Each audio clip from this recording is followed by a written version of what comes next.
السلام علیکم دوستو ادھر ایران نے پیش گوئی کی ہے کہ اسرائیل کا خاتمہ قریب ہے۔ ایرانی آرمی کے کمانڈر میجر جنرل عبد الرحیم موسوی نے خبردار کیا ہے کہ اگر خطے میں کوئی بھی کشیدگی پیدا ہوتی ہے تو اس سے دشمن سب سے زیادہ غیر محفوظ صورتحال سے دوچار ہو جائیں گے۔ ہر کوئی صہیونی نظام کا جلد خاتمہ دیکھے گا اور یہ دن کوئی زیادہ دور نہیں۔ مزاحمتی محاذ امریکہ اور سامراج نظام کا دھڑن تختہ کر دے گا۔ یاد رہے دوستو کہ ایران مزاحمتی محاذ کی اصطلاح دنیا بھر میں اسلامی جمہوریہ اور اس کی اعلیٰ کار تنظیموں کے لیے استعمال کرتا ہے۔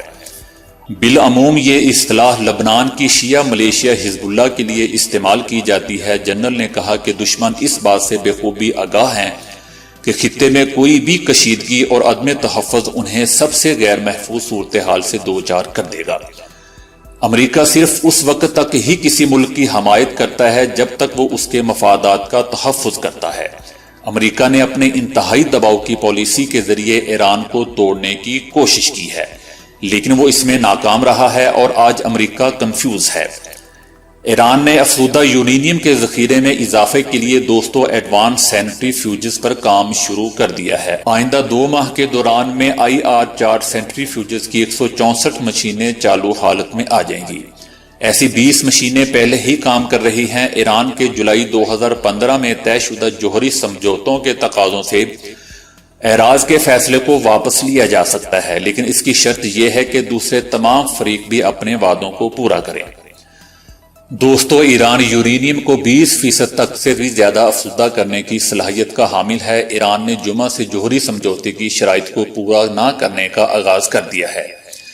یہ اقدام امریکہ کی ڈیل کی خلاف ورزی کے رد عمل میں کیا گیا ہے۔ ایرانی صدر حسن روحانی نے گزشتہ جمعرات کو 4 سال قبل عالمی طاقتوں سے طے شدہ جوہری سمجھوتے کے مزید تقاضوں کو پورا نہ کرنے کا اعلان کیا تھا اور اپنے جوہری ادارے کو حکم دیا تھا کہ تیسرے اقدام کے طور پر جوہری تحقیق و ترقی پر عام تمام پابندیاں ختم کر دی جائیں۔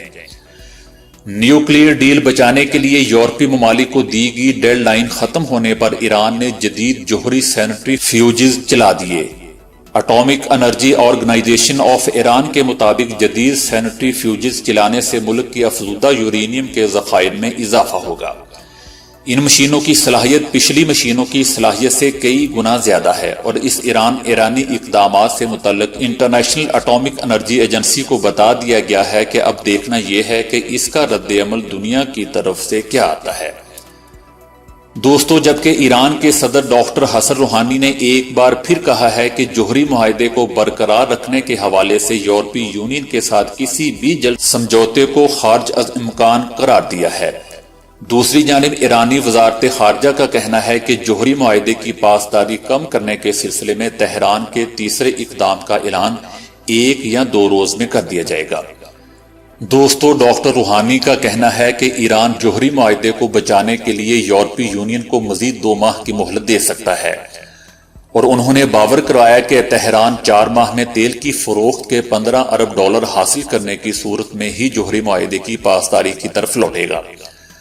فرانس نے دوستو رواں سال کے اختتام تک ایران کو تیل کی آمدنی کے ضمانت کے حوالے سے تقریباً $15 ارب پیش کرنے کی تجویز دی تھی۔ اس کے مقابل تہران کو 2015 میں طے پائے گئے جوہری معاہدے کی مکمل پاسداری کی طرف واپس آنا ہوگا۔ تاہم یہ پیشکش واشنگٹن کی عدم مخالفت پر پینڈنگ ہے۔ جوہری معاہدے کی طرف سے ہماری واپسی 4 ماہ تک $15 ارب کے حصول کے ساتھ مشروط ہے۔ اگر ایسا نہ ہوا تو پھر ایران اپنا کام جاری رکھے گا۔ ادھر دوستو امریکہ نے کہا ہے کہ خلیج میں تیل بردار جہازوں کا تحفظ امریکہ کی پہلی ترجیح ہے اور اس حوالے سے ایرانی دھمکیوں کو ہر صورت میں روکنا ہوگا۔ امریکی وزیر دفاع نے کہا ہے کہ خلیج یا حتی کہ چین میں بھی ہم دھمکیوں کو خاطر میں نہیں لائیں گے۔ ایران کی حالیہ موقف اور تہران کی مزید جوہری ذمہ داریوں سے انکار کے بارے میں پوچھے جانے والے امریکی دفاع نے کہا کہ مجھے حیرت نہیں ہے کہ ایران نے دوبارہ جوہری معاہدے کی خلاف ورزی کا اعلان کیا ہے۔ پریس کانفرنس میں ساتھ بیٹھے فرانسیسی وزیر دفاع نے صرف اتنا کہا کہ فرانس کوشش کر رہا ہے کہ ایران جوہری معاہدے کا احترام کرے۔ امریکہ کی قومی سلامتی کے مشیر جان بولٹن نے ایرانی جہاز کی تازہ تصاویر جاری کی ہیں جن میں سپر آئل ٹینکر کو شامی ساحلی علاقے میں طرطوس بحری اڈے کے قریب دکھایا گیا ہے۔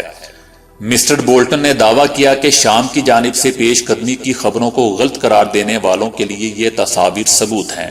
ان کا کہنا تھا کہ ایران شامی عوام کے قاتل بشار الاسد کے ہاتھ مضبوط کرنے کو ایرانی عوام کی خدمت کی بجائے زیادہ اہم سمجھتا ہے۔ ہم مذاکرات چاہتے ہیں، تاہم ایران کو خود پر عائد پابندیوں میں اس وقت تک کوئی نرمی نہیں دی جا سکتی جب وہ دہشت گردی پھیلانے اور جھوٹ بولنے سے باز نہ آئے۔ امریکی خبر رساں ادارے ایسوسی ایٹڈ پریس نے ہفتے کے روز خبر دی ہے کہ انہیں چند تصاویر ملی ہیں جن میں ایرانی آئل ٹینکر کو وہاں دیکھا جا سکتا ہے۔ یہ تصاویر جان بولٹن کی جانب سے جاری کردہ بلیک اینڈ وائٹ تصاویر سے ملتی جلتی ہیں۔ ایران حکام نے اپنے آئل ٹینکر کی شام میں موجودگی کا اعتراف نہیں کیا۔ آئل ٹینکر بحری جہاز نے گزشتہ پیر کو خود کار ٹریکنگ کا نظام بند کر دیا تھا۔ جبرالٹر حکومت کو تہران کی جانب سے یقین دہانی کرائی گئی تھی کہ جہاز پر لدا تیل شام نہیں لے جایا جائے گا۔ دوستو، ایسا ہوتا ہے امریکہ کو امریکہ کی طرز کا جواب، جبکہ ہمارے ہاں حکمران ایسے بھی گزرے ہیں جنہوں نے باتھ روم بھی جانا ہوتا تھا تو امریکہ سے اجازت لے کر، ورنہ پتلون ہاتھ میں ہی پکڑے رکھتے تھے۔